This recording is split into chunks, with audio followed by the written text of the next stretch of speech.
PodMoth.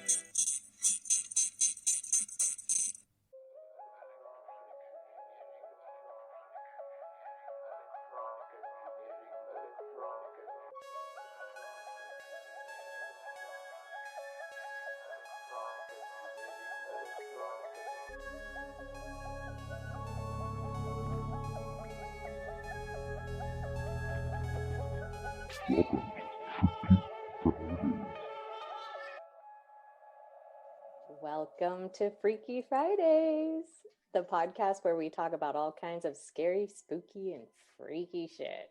We're your hosts, Michele and Melissa, and tonight we are chatting about, let's let our special guest, Nikki, tell you what we're chatting about tonight. Yes. One of my all-time favorites, the Amityville Horror. Nice.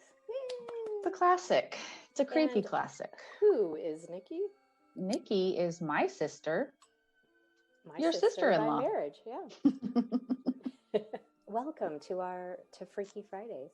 Yeah. Thank you for having me. So, if you're wondering why another middle-aged woman would like to join these two middle-aged women to talk about freaky shit, it's because this is her probably all-time favorite movie. She's probably seen it a bazillion times, knows it back and forth, up and down, side to side, has probably seen every documentary about it. And we just, if you will. Yeah, we just felt like she'd probably want to sit and have a drink and chat about with us because most people don't want to sit and chat about creepy shit with us. So here she is. I'm your girl. That's right. And I don't know why, but thank you for accepting me for who I am. I have found my tribe. Yeah, we're all in the same boat. We're going to need a bigger boat. Just to be clear for all 8 or 9 of our listeners, we are talking about the original Amityville Horror. We are not talking about the remake with Ryan Reynolds, as fabulous looking as he is in that movie. Yeah, not hating. I'll stare at his abs for 2 hours. Well, he's chopping wood. Even if they're using special effects. Did they? No. For his abs? No, I mean the movie. Oh. Let's start. Oh. The only real thing was his abs. Wait a minute. I was going to say, who can I hire to give me some fake abs? Airbrushed abs. Oops. Well, you know. Wow. Okay, good. I know what I'm getting into here. Yeah. This is going to be 2 hours long. I can tell right now. So where does this movie take place again? Long Island, right? Yeah. Amityville, Long Island. Long Island, yeah. When this movie is opening up, the opening credits and the music, first of all, the music in the beginning is creepy. I love the music. Yes, but it kind of sets that creepy tone. It's like... Very. Yeah. It's like not your typical creepy music. It's a little happy sounding, but in a creepy way. Mm-hmm. Sucks you in. Then you see the house, and it's with nighttime. Evil eyes. It looks like a giant pumpkin. It does. Mm-hmm. Yes. And then you see the gunshots go off separately in each of the rooms. And for me, and I'm sure anybody else, that just sort of set the creepy tone of that movie right there. And there was no words. There was 1979. That's not a normal 1979 movie. No. Any fun facts about the opening scene, Nikki, or any? I mean, and it doesn't necessarily have to be based off the movie, but real life. Anything about the shootings in the beginning? Who was shooting? Nothing really about shot? The shootings, but like they said that none of the neighbors heard the gunshots, which I just don't understand. That's so random. And I did read on IMDb that the current owners, they got so much unwanted fame and people stopping by and seeing this house with those evil eyes that they changed the windows to just be regular square windows. Oh, interesting. Yes, but the house that they used in the movie was actually a house in Tom's River, New Jersey. Yes. So we see these gunshots and it was a dark and stormy night. It was. And it was, I think, well, we've talked about before, just silence is creepy in itself. Then you have silence. I was just creeped out right there when we were all silent. Silence. Then you have silence, and then with those gunshots, and you don't know which room it's going to next, and you just see the flash and you hear, and it's just, it sort of opens up the movie that way. It's tragic. Very. So do we want to sort of dive into what the shooting was about and who was doing it, or do you want to get into? Let's give a little background on the DeFeo family. All right, Nikki? go ahead. She probably knows it by heart. I mean, no, it was just a family from, I believe they're from Brooklyn. And you already know more than me. Dad worked at his father-in-law's car dealership, moved out to Long Island to have a better life, living in the suburbs. And if you notice, there's a sign that says High Hopes outside the house. And that's just high hopes. They moved out there for better life, living in the suburbs. They're moving on up like George and Wheezy. And so they're just putting their wishes out there onto their lawn. Setting their intentions with the high hopes. So that's pretty much it. The dad worked for the father-in-law, kind of a side hustler, Italian. I don't mean to bag on our peeps, but they had their little side hustles, and they got, he was having a good life thanks to his father-in-law, and had, could afford to move out there, take his family out there in a big house, not in a small apartment as their family grew. Amityville is actually like a rich area. Parts of it. So there's parts of it, Amityville means friendship, as you know. So they just moved out there, and that's pretty much the story of that. Just moved out there to have a big house, live in the suburbs. How many siblings were there? That's the positive part of the story. Five of them? No, yeah. I only know the oldest son was Butch. There was Mark, David, Don. I can't remember the other one's names, but yeah. There was a couple girls, and there was 3 boys, I believe. So the oldest son is the one. 2 girls, 3 boys. Mm-hmm.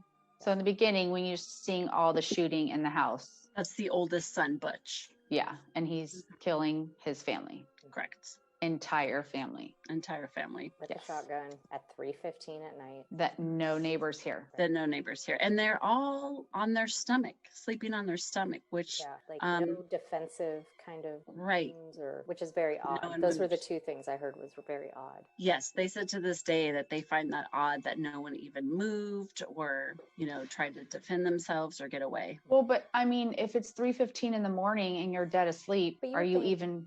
Because the sister woke up, right? That was staying in the attic. 18-year-old sister. Dawn. Was that her name? Yes.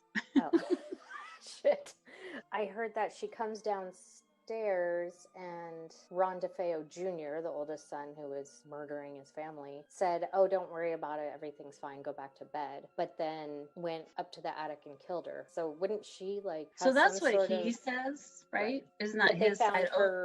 Laying on her stomach too. Right. But he claims that it was her idea. He tried the whole, I heard the voices, that wasn't working. And then he tried to say, well, his sister, they were going to run away and it was her idea and she was in on it. But yet they found her face down in her bed. So I didn't hear that one. I did hear about that it could be mob related. Maybe the lawyers were trying to get him off or whatever. Mm-hmm. That was the son saying that that it could be mob related because the dad, like I said, was doing his little thing at the car dealership, which was kind of a cover, but Wait, can we talk about when they're going over the Ron DeFeo Jr. murder, when he murders his family and the cops are there and they're taking the bodies out? They have all the bodies in the back of a station wagon. Oh yeah.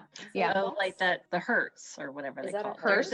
Well, the coroner probably, it's just the 70s, so I'm guessing that the coroner. Yeah, they probably didn't have whoever had room in their car. They didn't have the CSI van, the coroner van like they do now. Maybe in the 70s, the coroner car was the station wagon from National Lampoon. The Caprice Classic. Yeah, with the complete with wood paneling, 4th row seating or 4th row bodies. Okay, so we're a year later, 1975. We meet George and Kathy Lutz. The Lutzes are looking at the house where we meet James Brolin's facial hair and beautiful head of hair for the first time. And Lois Lane. And Superman's woman, Margot Kidder, which I read. They both did not believe this story at all. So it was interesting that they did the movie. Interesting. But he liked the script. He said it scared him, right? He said he read the he script. Said it was, amazing. He couldn't put it down. I read that he was reading it and his pants were like hanging on the door and they like fell and it scared the crap out of him. So he's like, okay, there's something with this book. I'll do the movie. I personally loved the realtor that was showing the Let's couple the house.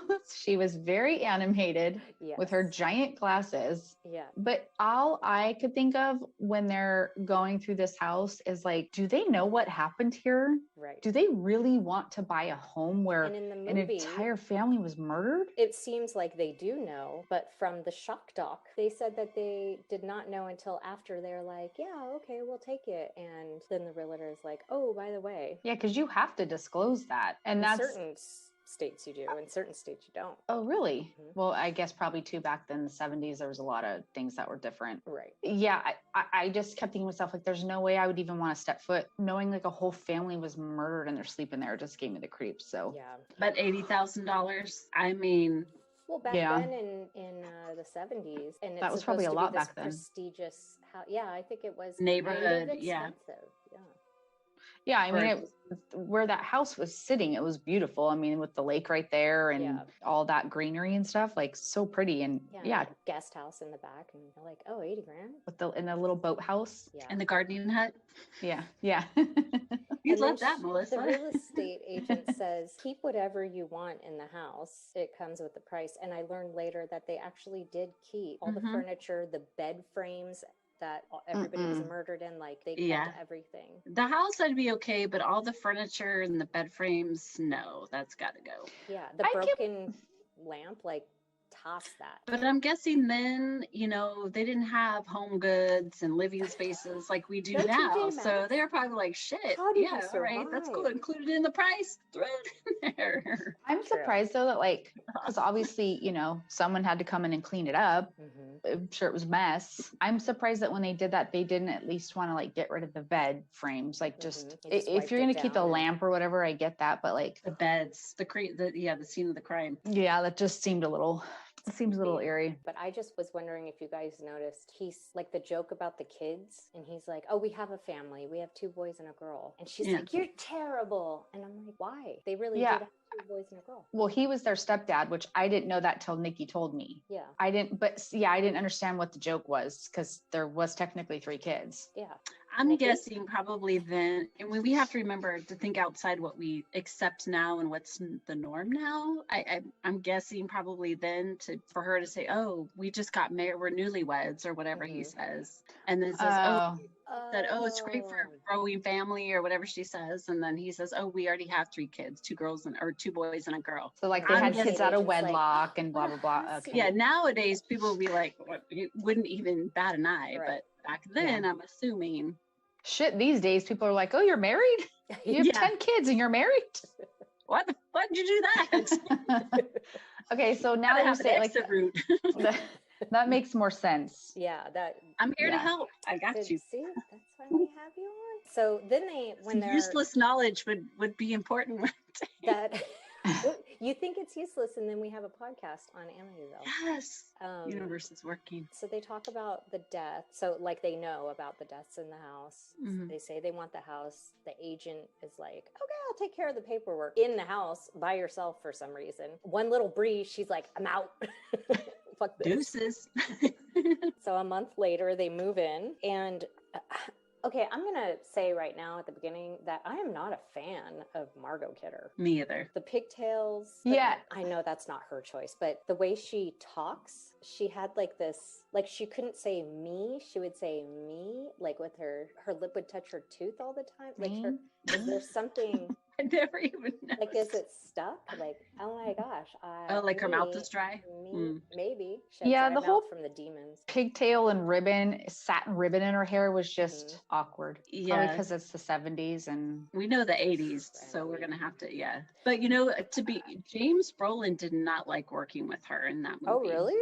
I did was, not know that. Demanding and Well, she had just come off of Superman, so she probably was thinking she was all high and mighty. Something I wanted to point out, because Michelle, you and I have talked about this regarding other movies, is when they're moving in and whatnot, and they're in the kitchen unpacking, and the dad feels the cold all of a sudden. So there again, we have where that cold comes out of nowhere. Right. She doesn't feel it, he feels it, and we know that that means it's like an entity and another kind of entity. For if you move into a house and somebody feels cold and you don't, get out. Yeah. Period. Always just get that out. Should be the context. Yeah. And then he goes into the damn basement. Why are these dads always going down to the damn basement when they just move into these houses and they don't know what's in there? And I'm just going to go check it out and see why it's so cold. Because he paid for that shit. He's going to go see what he paid for. I know, but still. But that before that, going down there. So the priest stops by, lets himself in. Obviously, he knows them because he starts calling out their name. Because I was like, what the hell? He's just walking in their house. And then the house is like taunting him up the stairs. He goes up to that one room. The sewing room. The sewing room in real life. Her painting room in the movie. And then sees them outside and they're all hanging out around the boat area, apparently not caring that somebody's going to be stopping by, and then take off in their boat. And he couldn't open the window. All of a sudden these flies are everywhere. When the priest is in the room with all the flies, I actually looked up the meaning of the flies. So the fly is often symbolic with death, rotting, pestilence, and upcoming change. In nature, flies are decomposers and feed on dead, decaying animals, fecal matter, and trash. This is one of the reasons that flies are often associated with death or sickness. They nasty. So yeah, they are. And I just thought it was interesting that I hate flies. They used that. But that's what happened in real life, right? Right. That was one of the things I saw on the Shop Talk. That was a true part of the story. And I thought it was interesting how many parallels there was with The Exorcist. The Exorcist has flies and green vomit. I mean, the religion part, yeah. I mean, I'm not a religious person, but I'm not going to lie. I'm always going to be scared of that. That, to me, is the scariest thing in any movie, is the religious part of a movie. Even though I still am, thank God I'm baptized. I'm not practicing, but it still is something that's always in the back of my mind that I don't want to mess with. Right. Like Ed Warren said, if you believe in God, then you kind of have to believe in the devil. Yeah, I mean, you have to, if you believe in good and bad, they go hand in hand. Yeah, absolutely. So he couldn't open the window. All of a sudden, these flies are everywhere. And he's like sweating and... Oh, yeah. And then he can't breathe. And then the house says, get out, get out. In a very demonic voice. Okay, bye. Yeah. But I thought maybe he'd leave a note for them or something. Like, stop by, don't go into that room. P.S. Get the fuck out. He just like cuts out. Again, it's like, here's another religious, it's like another creep factor on religion, right? Because they were all okay in the house. The priest comes in and you could tell he instantly didn't feel right in that house. Right. And it's just creepy because it's that religious aspect of the movie, and what happened in that house is pure evil. And they were obviously religious because they wanted this priest to stop by and bless the house. She was religious. He turned Catholic when they got married. He changed his religion when they got later. Okay. That was another thing that I noticed in the movie. So the priest does call after leaving, and when she answers, it's all crackly, whatever. And then the phone burns his hands, or he just starts developing blisters and it hurts, and he feels, or he starts feeling really sick. And then they cut over to George, and George starts feeling yucky too. He's cold. He wants the fireplace, blazing saddles.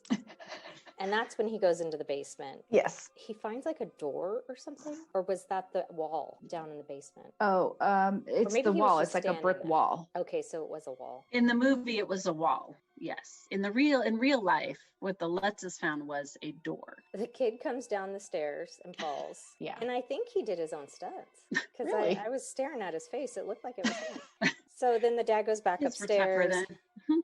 Kathy Lutz getting all frisky and... Can we talk about the one legging? I don't know. Is that a dance thing? What? is that? It's a, like, His dance Flash move. dance wasn't out yet. That was two-legging. No, But I it was- understand a leg warmer, but that's like a full leg That's what I meant. warmer. It was like, yeah, like it was one long leg warmer. Yeah. Fucking And 70s. then she's stretching and whatnot in front of the mirror. And Wait, what was that stuff called, Miss?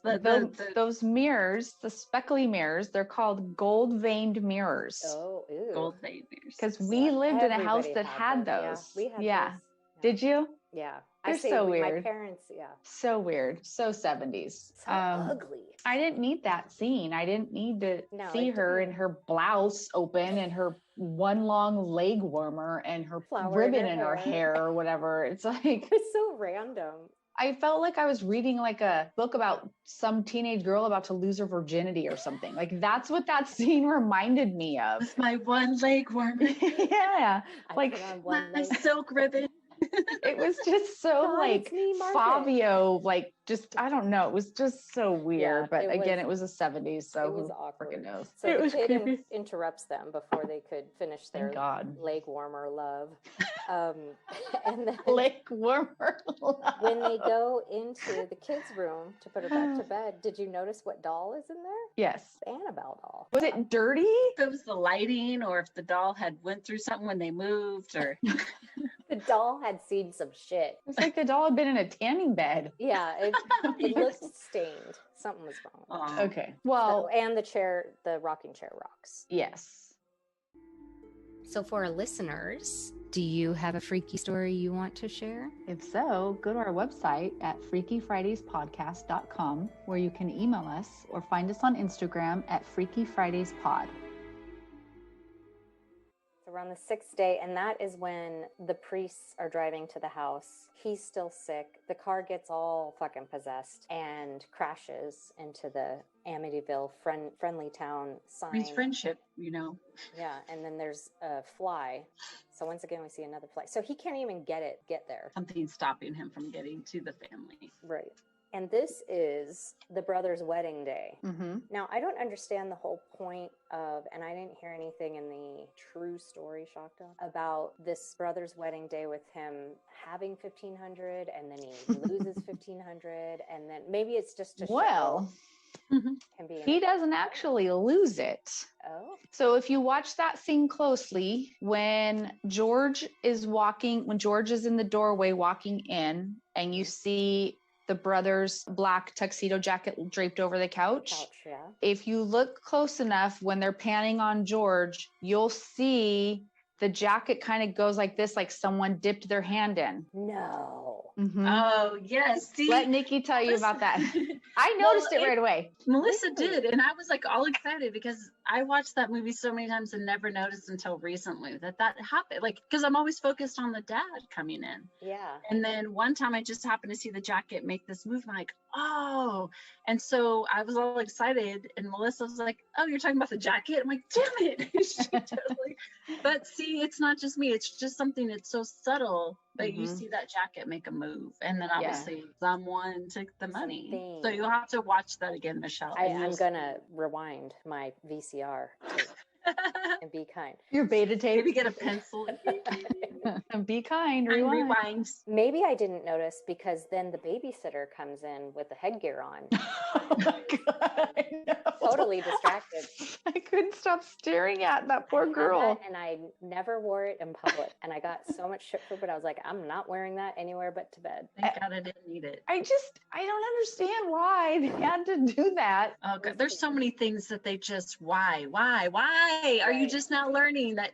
Leg warmers up the thigh. And so Yeah, she's putting the parents and the two boys are going to the The wedding. reception. But the little the wedding. girl is staying home with the babysitter. And I couldn't tell if when she says that she didn't feel good and the kid said, well, it's because I don't like meatloaf, which I totally thought. favorite line in a movie ever. Yeah, I was like, is that where Nikki got it from? But is that why she didn't go to the wedding? I don't know why I'm picking this apart so much, but I was like, Because she really didn't feel good or she just didn't want to and go. she said she wasn't feeling good. And She didn't just- like meatloaf, ladies. There's nothing more to that. She So But didn't is that like, what they were she doesn't serving eat at the meatloaf. wedding? Were they serving meatloaf at the wedding? like maybe earlier in the day, I don't night know. before. Yeah. My opinion is she didn't go because Jody, the invisible friend, was telling her not to go. Don't you dare call her fake. Sorry. I think Jody told her not to go. Right. Because, and we know when the girl's in bed and the babysitter goes into the closet, babysitter gets locked in the closet. Yes. Right. Traumatic. Which, and interesting enough, that no documentary that I've seen has ever even elaborated on that. They never talk about that. So maybe the babysitter in real life didn't want to talk about to be it. a part. Yeah. Maybe. Yeah. It's a trippy scene because I mean, to know that you're locked in there and that little girl is sitting right there and not doing anything. Staring at And she's like clawing at that door. Her hands are bleeding. Yeah, knocking so hard her hands are bleeding and I screaming mean, and just and then all the lights go out. That would send me into a frenzy. yeah. It's like your worst nightmare. Absolutely. But back at the wedding, the dad says, I don't know if I'm going to make it through the reception because he starts to really look like shit at this point. Oh yeah. And I think that's when they all gather together and they end up leaving and going home. Right. And they find the babysitter screaming and they open the door and she's hysterics and they're like, the door was unlocked. And that's when the little girl says, Jody didn't want me to open it. Yeah, Jody made me do it. The little girl in the movie, her name is Amy, but she's the one that in real life, the little sister's name is Missy. Yes. Yes. And which was Nikki, who you were named after, right? No. but there's an interesting story about this. Go ahead, Nikki. Yeah. So none of the kids, the three boys, their real names are Danny, Chris, and Missy, which they don't use those names in the movie. They use three different names. But I remember our older brother, Mark, got the book, The Amityville Horror. I don't know why. It was a gift, his birthday maybe or something. And he used to read it to me like it was a freaking Dr. Seuss book, which I'm thankful that my brother read to me, but because it makes you a stronger reader as a child. But how my obsession started with it. Demon. Yes, good job. My brain is forming. That's what he's putting in my head is the Amityville Horror. So that really does explain a lot. But so the in real life, the daughter's name is Missy. Mm-hmm. And I remember him saying, what if our sister's really Missy? What if she's really the little girl in the movie? And when we're sleeping, she's going to come kill us. Oh, and what were you, 2? Well, I'm like, I share a room with her. Yeah. Oh, I'm so glad I'm an only child. Oh my God. Yeah. And I just remember can I stay with you? Because I don't want her to. I was horrified. He had me so scared. How do you think I got a bad rap and I wasn't even out of diapers yet? I mean, geez. He used to bonk us on the head for no reason. So, it probably traumatized me knowing that he thought I was that sister. Yeah. And I figured, well, then fuck it. I'm going to be a little brat. I'm going to be her. Motherfucker. How old were you, Nikki? I don't know, 6. He's reading you this. He's reading these stories to me, and I'm just like, maybe you should do that for your class. You have a bunch of 6-year-olds, don't you? 7, but yeah. So they can handle it. That's stuck in my head, and I still love my sister the same. I just remember for a couple of days just being kind of scared, looking at her side eye. I'm just gonna sleep here with my eyes open and watching her. I also heard that I read on IMDb, I think, all of the real Lutz kids changed their names. Like first and last names? Must be. Because that would be the most important, would be the last name, right? Yeah. Right. But yet the older son, was it Danny? He did a documentary not too many years ago where he was kind of a tell-all. And he seems messed up. Have you seen that one? No. I kind of feel for him. Like why would they? Go ahead. Sorry. No, I mean, I felt for him when I watched this. Like you could feel like this kid was this guy. I mean, he's older than we are, but he was just really messed up in the head from this and the experiences that he had after, because people didn't believe him. And he's like, you have no idea what we went through. Seeing beds, levitate and my brother levitate and watching his stepdad do basically, I don't know what it's like. I don't really violent with the kids too. And they didn't. Yeah. And he touch on that in the movie. He was doing like some kind of witchcraft or satanic rituals. See, and that's the stuff we don't see in the movie. Mm-hmm. Right. Maybe you don't know how bad it actually got. Right. He was pretty much, he seemed like he was just like find the soldier who came back from war. He had some serious post-traumatic. Oh yeah, I bet. I'm sure. So find out what that was called, because I'd love to see that. Yes, I will. I shouldn't say love, but no, it's interesting. I mean, it gives you some good insight to what these kids went through. I mean, not everybody can come out of these kind of situations unscathed, right? That shit will fuck you up. Okay, so now we're on the 8th day, and there's a whole 5 hours of the priests fighting with each other, which I thought was a little extreme. It was. It went on for. It was not necessary. Yeah, I get it. You're not going to believe them, and then they cut to George chopping more fucking wood. Chopping broccoli. So he's got wood for all of Long Island. And so now we're on the 11th day. Coworker visits, George's coworker, Joe, I think his name was. And the dude's girlfriend, Carolyn, who is like, she will not go near that house. No, she goes back into the car and shakes like a leaf. And then the kids are fucking around, and like a salt shaker. The window slams down on one of the boys' hands. So they take. That's the ET kid right there. Yeah. Right. They cannot lift that window off of him. They cannot open that window. Yeah, 2 grown men, a kid, and the wife all try to lift the window, and it's not lifting. So Kathy tries to talk to George. He's ignoring her. At this point, I'm sorry, if that was Nick, I'd be like, fuck you. I'm out. You're acting like a dick. You look like shit. All you want to do is chop wood.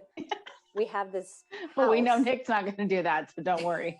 I don't have to worry about any of that. So that night, after they're home from the hospital, 3:15, we see some flies. Shit's hitting the fan, and the front door and the basement door break off of its hinges, frame. literally. Yeah. They implode. The cop that comes says that it seemed like somebody broke out instead of breaking in. So somebody didn't break into your front door. They were bashing through to get out, which is normal. So they're having that whole exchange. This is when we see George run down the stairs in his thermal and tidy whities.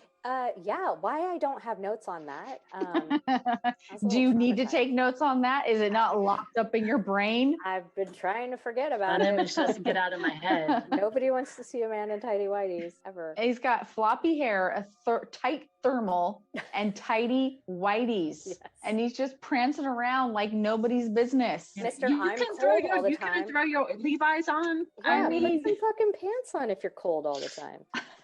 So the next day is the 12th day, and the little girl is, Jody tells me this and Jody tells me that.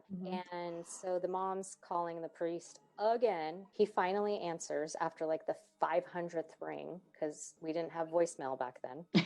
And just from that, the one call, he gets all staticky. And just from that, priest is freaking sick again. Poor bastard. Yeah, it's literally cat got his tongue. His words won't come out and he can't talk. Can't breathe, can't talk. Yeah. Getting sick. And it starts getting windy through the house. But all of a sudden, we cut to George hopping on his motorcycle, riding around town. And he goes to the bar and he sees his coworker, Joe. Wait, before he goes to the bar, though, he does some other stuff. Oh, he went to the library and City Hall. Kind of an odd scene. He's stealing a book from the library. Yeah, what was maybe he doesn't want them to know what he's checking out. He's probably, now people wouldn't care, but then it was probably maybe taboo or embarrassed to be checking out a book on witchcraft. And then he got the blueprints for the house from City Hall. Right. And then he goes to the bar. The Witch's Brew. Great name. Was that the name of it? In the movie. I didn't even notice that. Yeah. Him and his coworker get in a little scuffle, and apparently how men are, you hit them and then you're friends again. So then they start talking about the house, which I was like, finally, he's telling somebody. And the coworker's girlfriend, Carolyn, is very in touch with spirits and very open to that sort of thing. So they're looking through that book that he stole from the library and finds out this house this is what I wanted to ask. Is the land, kind of like the poltergeist thing, the land is tainted? That land is now what they built this house on? Is that what I'm Yes. Here? Okay. Because on the East Coast, how much happened back there. Right. That's true to the, not just the Civil War, but before that, with all the Native Americans that were slaughtered slaughtered, and Yeah, didn't she Salem say witches. yeah, the house was owned by a right. witch. It's on the land. It's not necessarily the house. It's the land that this house is built on. Right. Yeah. So he's like, "You want to come back to the house? Yeah, let's go back to the house." They Which go is back. strange though for the chick, because just 10 minutes earlier she was shitting her pants and didn't want to not go near wanting it. to- yeah. And She now felt she's all compelled. about it. And he looks like, yeah, I'm gonna feed was these two drawn. to the house. Like he's so evil about it. I thought something worse Well, was and going to happen. when they get there, she says there's something pulling me. I can't like help Right. The but go vibes are towards it. strong. Yeah. Right. So we see the daughter singing with the rocking chair. Yeah, I wrote a big fat note that said, no, exclamation point. If Kids I are creepy AF, man. Yeah. saw my daughter singing to a vacant rocking chair, Rocking on its own. Jesus loves me. Yeah. and that's when Where's the she mom hears the pig snort and Right. sees the pig eyes, which goes to close the window and the pig eyes are in the window. that was just that was just weird. Do they say anything about that in real life? He does see something out there, yes. Right. And one the of pig the snort? things- I don't know about the snort. They do refer in that documentary, though, that they do talk about the pig and how that goes back to biblical times of being associated with Satan, right? Right. And they cast in a demons slaughter. into like a pig, not pen, but like a group of pigs, and then they all Right. drowned. And then usually any kind of satanic or demonic entity is a hooved creature. I just looked this up and it says symbol of God's destruction and punishment. In Psalm 80:13, the Bible says, boars from the forest ravage it and insects from the fields feed on it. Ugh. This symbolizes destruction by enemies or events that God allows to come upon his people. And the flies that go around that surround pigs and their slop and their Mhm. filth. Nasty. Ew, David. I'm still going to eat bacon. They clean that, right? That's right. All Okay. right, so Sorry, she Michelle. sees the red. No, that's interesting. She sees the red pig eyes. Everyone shows up at the house. That's when Wee, wee. Carolyn's all drawn to the basement. The crosses are upside down. Yes, and the friggin' dog has been digging at the wall for apparently days because it's like bleeding. But did you guys notice the music box is The little in ballerina. the room? I had that. Nikki and I had one of those. I kept my costume jewelry in there. So then I got some Carolyn- Avon lip balm in mine. So they're in the basement, and then Carolyn just grabs a pickaxe and starts breaking down the wall. Mhm. In And someone George is else's like, house, yeah, what nonetheless. are you doing? And then he grabs it and starts breaking down his wall. And they find the red room. So this is when the priest, his phone rings, Mhm. which I wrote, don't fucking answer it, because every time you answer it, you like are getting sick. And that's when they see the cross upside down. So they said, we're going to bless the house. So they start saying a prayer or reading out The a Bible. Lord's Prayer, I think, yeah. And blessing the house. And then all of a sudden, Superman's chick has some like welts on her face or something. Is that what they Yeah. were supposed to be? Because it looked really strange. Like she looks really old all of a sudden. Yeah, that happened to the Capulets in real life. Yeah, and I saw that at the end, right when he was. Well, I guess we'll get to it. No spoil. Oh, by the way, if you're listening to this, there's some spoiler alerts.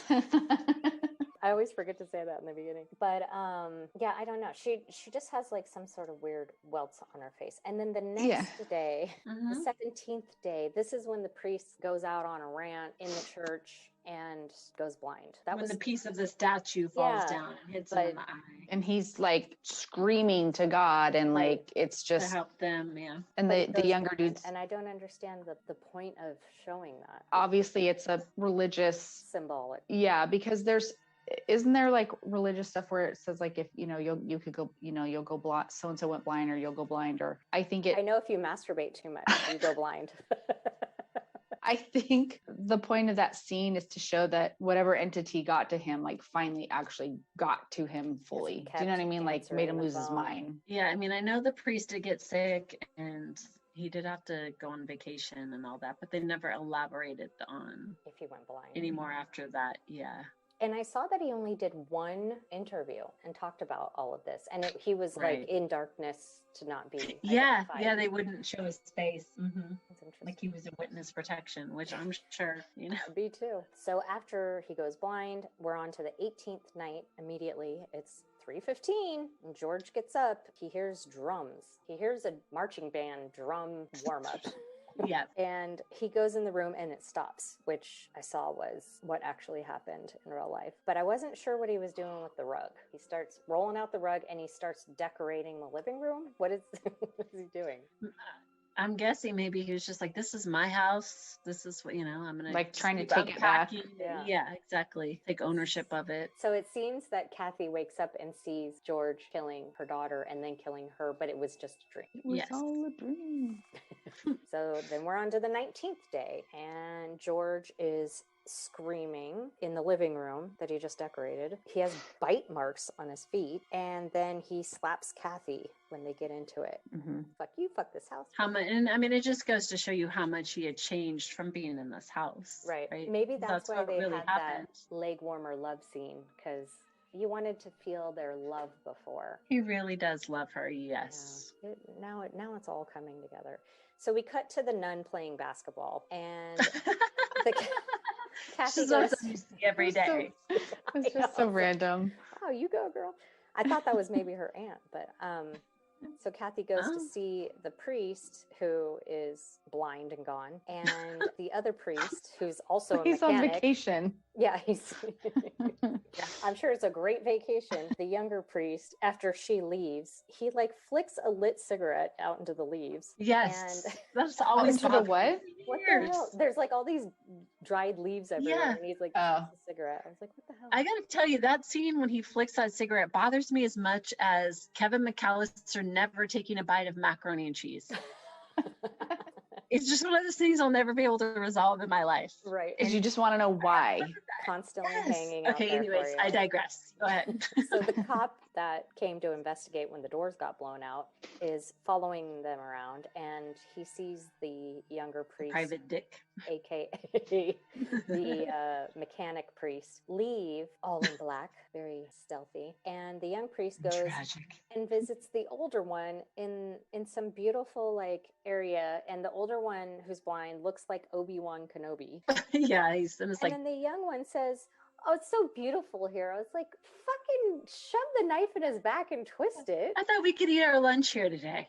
Yeah, and he doesn't say anything, which I wouldn't either after you're like, "Oh, it's so beautiful." I can't see, motherfucker. Yeah, I don't know that it's beautiful. Shit. Yeah, thanks a lot. So that scene kind of takes a little bit longer than I think it needs to take. Yeah. And then the young priest talks to the cop who followed him, but we don't learn anything spectacular there. But then we cut to Kathy learning how to search microfiche for murders. Screw Google. With her big old glasses. Huge.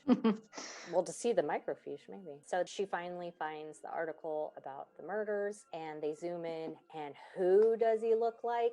Dun, dun, dun. George. Let's. Spitting image. Mm-hmm. Doesn't someone say that in the movie The Cop? The bartender. The bartender. Says, "You look just like that kid that killed his family." Gee, thanks. Yes, at the witch's brew. Yes. So I'll get you another brew. So can I get a free drink for that? Or I'll kill you. So then we cut to Kathy driving home in torrential rain. Which, in real life, in that bar scene, the son actually goes to the bar and says, "My whole family's been shot." That's where he goes. Oh, okay, yeah. In real life, yes. Right. The son that killed the family?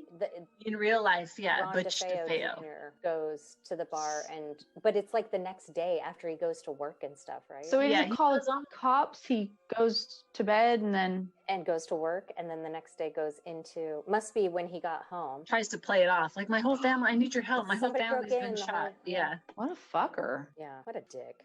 So Kathy's driving home. George is doing something in the house. I don't know. He's all over the place. And the dog's barking at the red room, and the daughter's coloring. There's like a lot of chaos, and then the daughter's like coloring.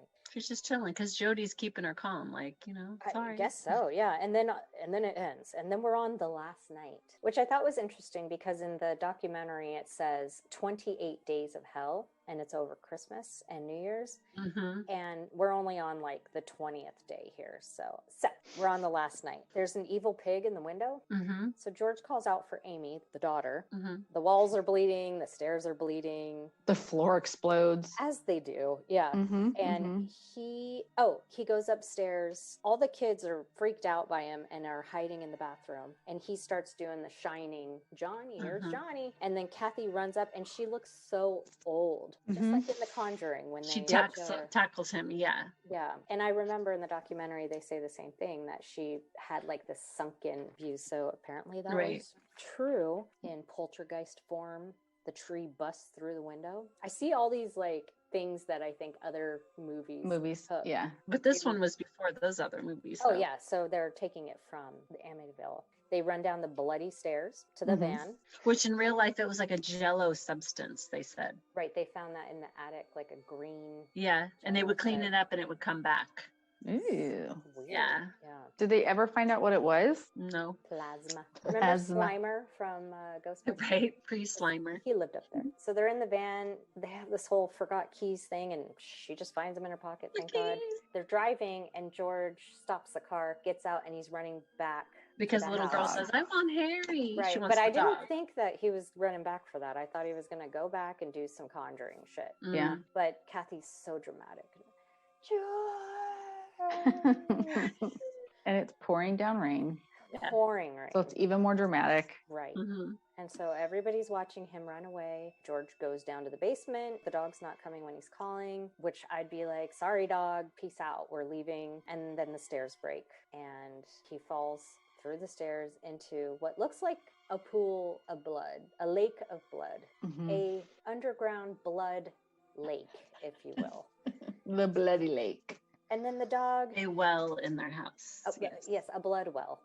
So he's trying to get out, George, and the dog comes around and is attacking him or saving him, or maybe realizes that it's George and not some demon. And so they finally get up out of the basement. They try to leave, door shuts. So he breaks the window, jumps out with the dog, runs back to the van, and that's it. They ended there. And you find out that the Lutzes left everything behind, which apparently most of it was the DeFeos. And they went on to live in San Diego. They ended up getting a divorce. They never experienced any other supernatural things, but the kids did, after their parents' death, did change their names. And that is Amityville 1979. Horror. Horrors. Yeah, it's a creep fest. It is. I think it holds up as a movie from 1979. Not like the, oh my God, that was so scary, but the kind of like we talked about in The Conjuring, like knowing that it's real is just so freaky. Right.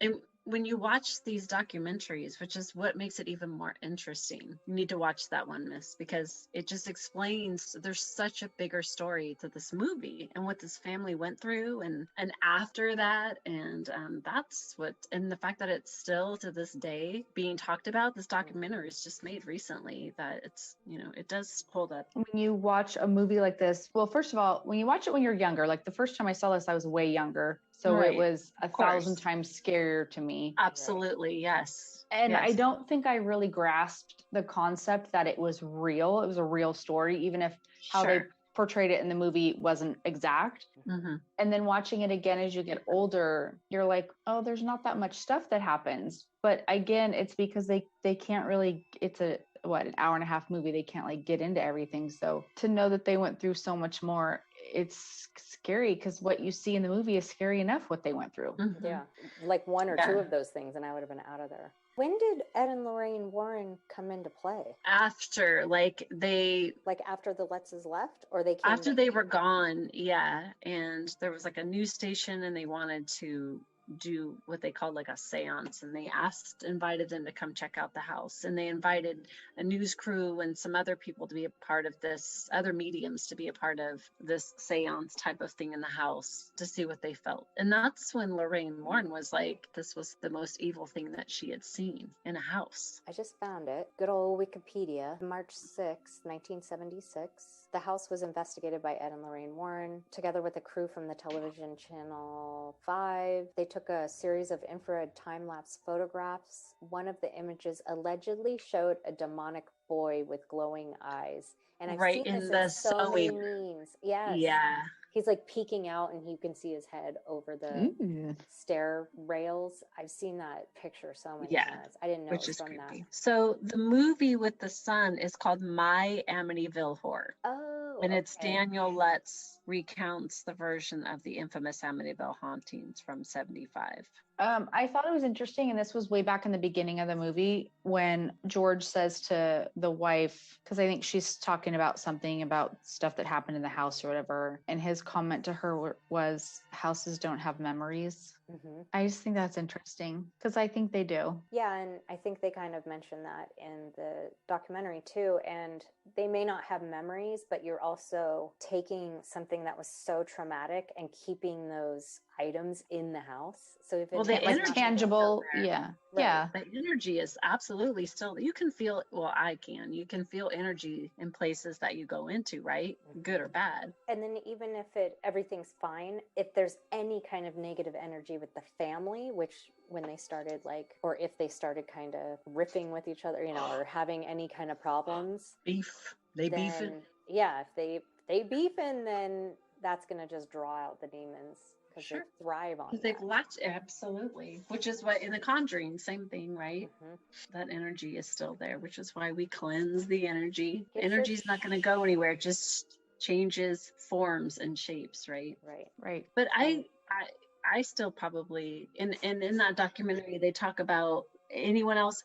Here's the thing, if people have lived in that house since then, the 112 Ocean Avenue where it took place, they always claim, oh, we've never had any experiences there. However, it seems to sell often. It seems to change ownership. Then there was one woman who's like, no, I didn't have any problems. And then the guy interviewing her says, well, what do you think about George Lutz and what Danny Lutz said? And she got all defensive and said that those two are what brought things into this house with their witchcraft and their satanic rituals. And it's like, I think people just don't want to say anything. Yeah. There's something in that house. She doesn't believe it, but she believes that part of it. Right. That there's witchcraft.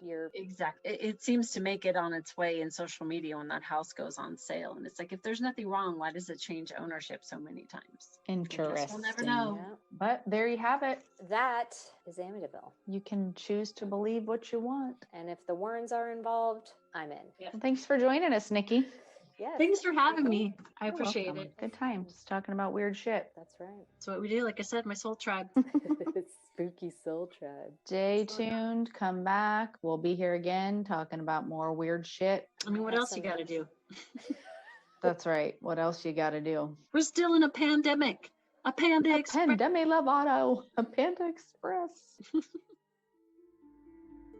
Don't forget to go to FreakyFridaysPodcast.com and subscribe, rate, and review us on your favorite podcast listening platform. Join us next week for a new freaky tale.